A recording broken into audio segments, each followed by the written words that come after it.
ಏನು ಸರ್ ಯಾದಗಿರಿಯಿಂದ ಬಂದಿದ್ದೀವಿ ಸರ್. ತುಂಬ ಕಷ್ಟ ಆಯಿತು ಇಲ್ಲಿವರೆಗೂ ಬರ್ಬೇಕಂತಂದರೆ. ಇವಾಗ ಏನಿಲ್ಲ, ನಮ್ಮ ಬಾಸ್ನ ಮೀಟ್ ಆಗ್ಬೇಕು ನಾವು. ಒಂದು ಸರಿ ನೋಡಿಲ್ಲ ನಾವು. ಫಸ್ಟ್ ಟೈಮ್ ಸರ್ ನಾವು ಬಂದಿರೋದು. ಅಲ್ಲೆಲ್ಲ ಇನ್ನು ವರ್ಷ ಕ್ಲೀನಾಗಿ ಮಾಡ್ಬೇಕು. ಯಾಕಂದ್ರೆ ಹೋಗಿ ಜನಗಳಿಗೆ ತೊಂದರೆ ಆಗ್ತಾ ಇದೆ. ಹಾಂ ಸರ್. ಇನ್ನು ಬೇರೆ ಕಡೆನೂ ಆಗ್ಲಾಗ್ಲೇ ಹಾಕ್ಬೇಕು. ಪೊಲೀಸರಿಗೆ ತೊಂದರೆ ಆಗ್ತಾಯಿದೆ, ನಮಗೆ ಜನಗಳಿಗೆ ತೊಂದರೆ ಆಗ್ತದೆ. ದೂರ ಅಂತ ಬರ್ತಾ ಇದ್ದೀವಿ. ಊಟ ಇಲ್ಲ, ಊಟ ಕೇಳಿದ್ರೆ ಊಟ ಇಲ್ಲ ಅಂತ ಹೇಳ್ತಾರೆ. ಗಾಯಗಳಾಗಿರೋದು ಸಾವಿರಾರು ಜನ ಬರ್ತಾರೆ. ದೂರದಿಂದ ಬಂದಿದ್ದೀವಿ. ಊಟ ಅಂದ್ರೆ ಊಟ ಖಾಲಿ ಆಗಿದೆ ಹೋಗ್ರ ಅಂತ ಹೇಳ್ತಾ ಇದ್ದಾರೆ ಪೊಲೀಸರು.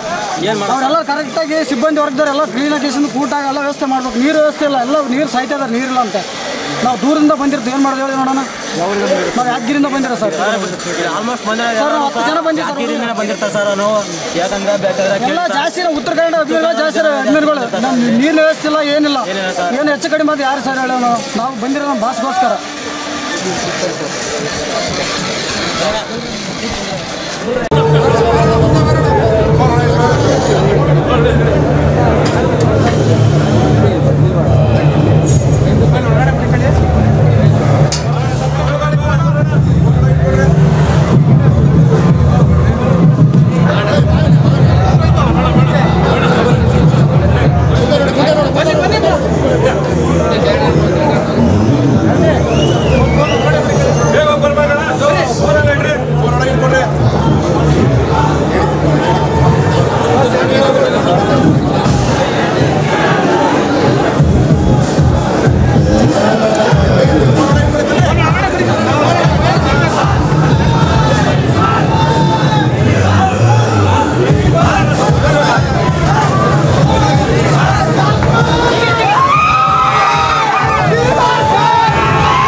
ಹೆಚ್ಚಿನ ವಿಡಿಯೋಗಳಿಗೆ ಪ್ರತಿಧ್ವನಿ ಯೂಟ್ಯೂಬ್ ಚಾನೆಲ್ ಸಬ್ಸ್ಕ್ರೈಬ್ ಮಾಡಿ, ಬೆಲ್ ಐಕಾನ್ ಕ್ಲಿಕ್ ಮಾಡಿ.